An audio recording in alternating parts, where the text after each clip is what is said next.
Good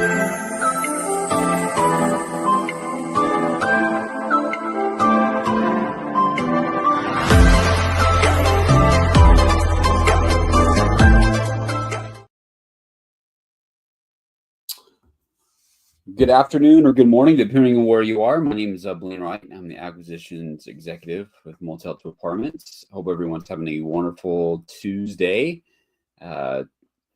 About a week out or so from Christmas, and the holiday season is upon us, going really fast. So today I'm just going to go over kind of what we do, who we are, what a buy box looks like, and if there's any questions, feel free to put them in the chat.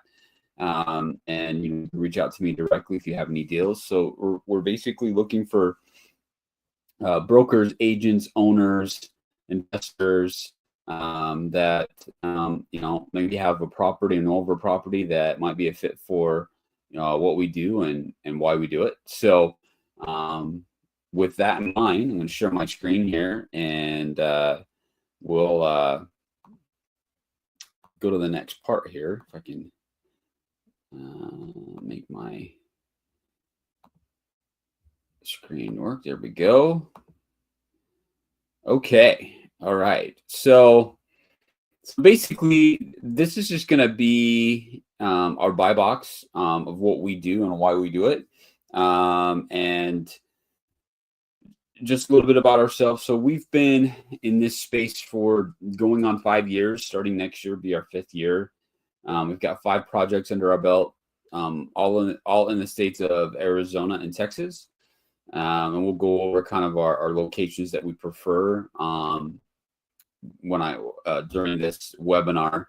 And so, really, we are a company that we take hospitality assets, convert them into flexible living options, whether it's a long-term tenant, medium-term tenant, or a short-term tenant.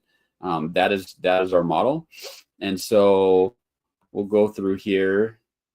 So what are our target markets? So number one question we get is, hey, where are you buying hotels at? So Texas is one of our locations. So we're currently remodeling what used to be a Magnuson hotel, 85 doors down in Brownsville, Texas. And we're about 60 or so percent through that process, working with the city right now. They haven't worked with a conversion company like us before, so it's kind of a learning challenge for them as well as it is for us. We've done it before, and the city down there in Brownsville, it's a great area. That South Texas area is booming. You've got different different corporations working down there. Tesla's down there, SpaceX is down there. And so just a huge booming area and desperate need of housing. So Texas, so with that, we like working major metros, and that way we can absorb any type of economy changes or interest rate changes. Obviously, we saw interest rates over the last 2 years just go extremely high, so it really changes the dynamics of the market when that happens. And then in Arizona, so Phoenix Metro basically is what we're looking for, and that's Phoenix. And then Tempe, Chandler, Scottsdale, those are basically what I call sister cities of the Phoenix Metro area. So it's all in a big, huge, ginormous box in the Phoenix Metro area.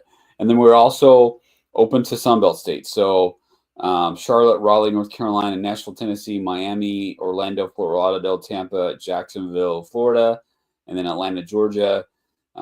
We like these states. There's a population migration from the Northwest to the Southwest and the Northeast to the Southeast. Typically, taxes are better in the Sunbelt states. For example, there's no state tax in Florida versus, if you're in New York City, you've got taxes upon taxes upon taxes. So we're starting to see a migration from that Northeast corridor, especially with the advances in technology, where You don't necessarily have to be in these places to conduct business anymore. A lot of things are virtual, and traveling is much easier. You can hop on a plane and be somewhere in a couple hours. So that's why we target those areas now. With that being said, that doesn't mean we wouldn't look at another market. I was actually looking at a property close to Chicago last week that kind of checked all the boxes for what we were looking for. I'm still investigating it, but um, just to give you an idea, we'll look at other markets if the market makes sense, and the area makes sense and the building makes sense. Like this one by Chicago I was looking at, it was mid 2000s build, pretty clean. It'd be a lipstick upgrade for us, in and out type of scenario. So if you've got something like that, maybe not in our markets that I've identified here, we might take a look at it if the population's right, and the metrics are right. It could work for us. Okay, so with that property specification, so age is 1980 or newer, and the number one question is why. That I get for this is number one reason is asbestos. Asbestos before 1980 is prevalent in a lot of buildings, especially 60s, 50s, and 60s, especially 70s is hit and miss, depending if it's late 70s or not. But that is the number one reason, and especially remediation is very, very expensive, very, very time consuming, and it could really take a chunk out of the profitability of the project. Now, would we look at something older? Yes, we could definitely look at something like that, but the numbers have to make sense for us to do that. The other thing I get is room size. Most especially exterior corridor type properties, they're about 225 to 275 square feet. For us, we have to have a 300 square foot minimum. So extended stay assets or suite assets are definitely what we need in order to make that work. We have to have a 300 square feet minimum. Ideally, we would like to be at that like 400 square foot range. That's our sweet spot. So amenities, especially since we're in Sunbelt states, an exterior sitting areas like park areas, things of that nature work great. A pool area, especially, with Sunbelt states, people want to be outside. They don't want to be cooped up inside, especially with the room sizes being smaller. They got to be able to have a space to what I call stretch their legs. And so we're looking for a workout facility. We're looking for laundry facility. We're looking for flex space where you could hold meetings, maybe a flexible corporate space, things of that nature. As far as amenity goes, room count, we would like to look at assets that are minimum 100. We could consider sub 100 if it's the perfect property. And the reason for that is the cost to do a remodel on like 80 rooms versus 100. There's not that big of a cost difference, and we'd rather have more rooms because it's just harder to add rooms. It's just the cost of it. And if we could have 100 and just be able to be more profitable on the back end. Room type, so we are flexible, like I mentioned before. Since we're going to be above that 300 square foot mark, the suite type is preferred with the kitchenette. Like if you have a kitchenette asset, we definitely would like to talk to you, because it would save us a lot of time, a lot of costs, and we could again do the add value that's needed pretty quickly if we're not having to rip out walls, add plumbing, add electrical, things of that nature. Building height, we're flexible, but more than likely, you're probably not going to be any higher than 4 stories. Anything bigger than that, typically, you're going to be in a very urban environment, like a downtown environment. And at that point, it's very, very different from what we do. You're going to have a lot of different municipality type issues. You're going to have to work with the city very direct, and they're going to give you a lot of hurdles to jump through. And we like to go the path of least resistance. And we also prefer the independent hotelier. Why the independent hotelier? Biggest thing is the franchise. Depending on the franchise agreement or that property sits within that franchise agreement, in order to get out of that franchise agreement, liquidated damages could be very expensive. We're talking, north of, up 500,000 or more.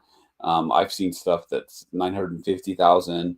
And at that point, it really, really disrupts the deal. And for the most part, will kill most deals because it obviously the seller doesn't want to pay that. And obviously, with our model, we don't have a model to where we can absorb 950,000 or 500,000 on a deal. And so a lot of times it can hurt a deal if we can't get that figured out. Okay, so location preferences. So we talked about the cities and whatnot. So this is some my ideal points, points of reference that we look for. We want to be close to healthcare, hospitals, things of that nature within a 5-mile radius. If possible, close to higher education, universities, things of that nature. I live in the Phoenix metro area. There's a revitalization at a university called Grand Canyon, which is kind of West Phoenix. There's lots of need for additional student housing, things of that nature. And it's right in the middle of a residential neighborhood. It's where this university is, and it's been there for a long time. But as it has expanded, they've had need for student housing as they've continued to grow. And so we've actually seen a few different assets turn into extended stay type assets that were previously hotels. Proximity to retails and shopping center major retailers, it's pretty self-explanatory. Transportation, at least in Phoenix, I live in the Phoenix metro area. The number one mode of public transportation is bus. There is some light rail as well. And so we look for that. Do they have access to that? Is it within, less than a mile walking distance for them to be able to have access to public transportation? Because some people will need it, and it will just help you as far as being able to fill up a property. We talked about major retailers. So the ideal ones that we look for are Costco, Trader Joe's, Sam's Club, Target, other A-type class retail. The reason we look for that is they've done a lot of the legwork. They've done all the research. And if they're in that area, that means there's traffic. That means there's people. That means that it's viable enough for them to have a major retail hub in that area. 5 miles hit the wrong button there. Within 5 miles of an international airport. Ideally, that would be great. In the bigger cities, if you're in a major metro, when we're talking above 1 million people, we could probably stretch that out to within 15 miles, maybe 20 miles. Like I said, I live in the Phoenix metro area, and I'm 20 miles from a major airport. So, but as long as there's a reasonable proximity within 30 minutes, I would think that would be okay for what we need to do. Okay. So proximity requirements, we talked a little bit about it. 1 to 5 miles from hospitals, university, shopping, retail, medical plaza, industrial complex, business complex. We want jobs. Obviously, if these people are going to be using our asset, they need to be close to where they're going to work to make an income. And then obviously we talked about public transportation, and then the major retailers, Costco, Target, Walmart, especially probably Walmart. Walmart's more prevalent than the other two. If there's a Walmart in an area, that means that, there's people as well. Okay, so how do we acquire the property? So obviously we can do cash. It's fast. It'll have to be deeply discounted. We'll blame what's deeply discounted. It just depends on the asset. But if for me to say off the top of my head, I would say, be looking at for 50 cents on the dollar off of retail. That's what a cash offer would be. It's probably 50 cents on the dollar. And then our next option, and this is how we acquired all of our properties thus far in the history of our company, is through creative or seller finance option, to where we work with the seller, and that can be anything from a straight seller finance. They carry a note. Sometimes we'll take over payments on a property. We've done that before, to where we'll just take over payments on the note with some money down to the seller, and we've had that work as well. So our creative acquisition is our number one source. The reason why it takes a lot of the headache out of it when you're dealing with bank financing, which I'm going to talk about in a second. it can be faster. We set up our own terms, and we basically can create a win-win transaction. Now, with that being said, would we do bank financing? Yes, we would under certain circumstances, but there's lots of hurdles to go over, and the bank's in charge. So it's going to it's going to take longer. Two, there's going to have to be an extended escrow, and then a deep due diligence by the lender, which includes an appraisal, and some of those things we don't have control over. We actually had a deal in Texas last year where we were all set, ready to go, and the bank came back with an extremely, extremely conservative appraisal, which then unfortunately made the deal go south because the bank was nowhere close to the value, and we don't think the appraiser understood what we were doing with the asset, or didn't have clear markers with that. And then the last thing is joint venture. So, we're willing to work with a seller that owns the property. Maybe they don't want to get completely out, but maybe they don't have cash on hand to do the add value that's needed, or maybe they don't have the expertise to do the add value that's needed. So we look for flexible terms to do a general partner with somebody, and then we can put our brand on it or operate the brand. Cash for renovation. So we can get very, very creative in a joint venture agreement and make it a win-win for both parties. Okay, so our basic approach is we identify a property within our target markets or markets that could be viable for what we do. We evaluate the property, the condition, location, and then the redevelopment potential. How much is it going to cost? What we're going to see in and add value in revenue if we decide to take on the property. We acquire the property with terms, and then we complete the property acquisition. And then the last part is then we transform the property into a more modern, desirable apartment complex, flexible living, place where people are going to want to stay and going to want to be. All right, so here's the next step. Contact us, reach out to us. There's my phone number. That's actually my cell, 623-695-0940. Email info@motelsapartments.com. And then you can check us out on our website, see what we're up to, motelsapartments.com. All right, so with that, that is basically an overview of who we are and what we do. Thanks for joining me today, and hope everyone has a wonderful, happy holiday, and look forward to talking to you soon. Again, if you have an asset that might fit our criteria, please don't hesitate to reach out. We'll be more than happy to talk to you and kind of give you feedback on the property, if it might be a fit for what we do and what we're doing right now. So hope everyone has a great day, and hope to talk to you soon. Welcome to your new home in McAllen, Texas. This place used to be totally different. We took 29 motel rooms that were dated. Remember, these were built in the 50s, and we turned them around. We gutted these down to the studs. We replaced the electrical. We replaced the plumbing. We even added gas lines. And now we have a beautiful 29-unit multifamily.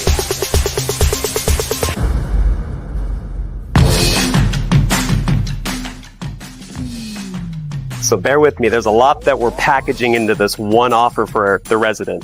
In this motel to apartment conversion, we have sewer, water, trash, electric, internet, washer, dryer, dishwasher, microwave, oven, stove, all included for just one monthly fee. Y no se preocupe, nosotros hablamos español.